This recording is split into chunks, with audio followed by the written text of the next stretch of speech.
2016ஆம் ஆண்டுல திருநாள் போக்கிரி ராஜான்னு 2 படங்கள் வெளியாகும் அப்படின்னு எதிர்பார்த்து காத்துட்டு இருக்காரு நடிகர் ஜீவா.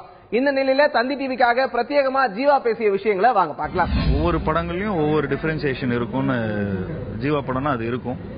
அண்ட் அது வந்து டிஃப்ரெண்டா காட்டணும் அப்படிங்கிற எந்த இதுவும் இல்லை, சுவாரஸ்யமா காட்டணும். ஒரு போஸ்டர் பார்க்கும்போது எல்லாருக்கும் தெரியணும், ஓகேப்பா இது அந்த படம் இந்த படம்.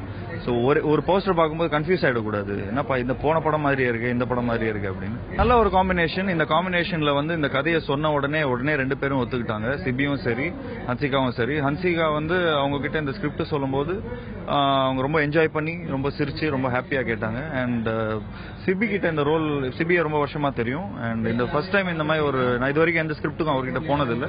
பட் அவர்கிட்ட போய் இந்த மாதிரி ஒரு நல்ல ஸ்கிரிப்ட் இருக்கு கேளுங்க அப்படின்னு சொன்ன உடனே அவர் கேட்டு உண்மையிலேயே நான் பண்ற மச்சி அப்படின்னு ரொம்ப என்ஜாய் பண்ணி இந்த படத்தை இது வரைக்கும் ரொம்ப பியூட்டிஃபுல்லா கடைசி நாள் வரைக்கும் ரொம்ப என்ஜாய் பண்ணி ஹாப்பியா முடிச்சிருக்காரு. 2016 ரிலீஸ் ஆகும். எப்போ ரிலீஸ் ஆகும் கரெக்டான டேட் தெரியல, ஏன்னா வாரத்துக்கு ஒரு 20 படம் ரிலீஸ் ஆகுது. ஸோ தியேட்டர்ஸ் அது இது எல்லாமே நிறைய விஷயங்கள் பார்க்கணும். அண்ட் ஆஸ் அ டிஸ்ட்ரிபியூஷன் சைடும் ப்ரொடியூசரும் இவங்க வந்து டிசைட் பண்ற ஒரு விஷயம்.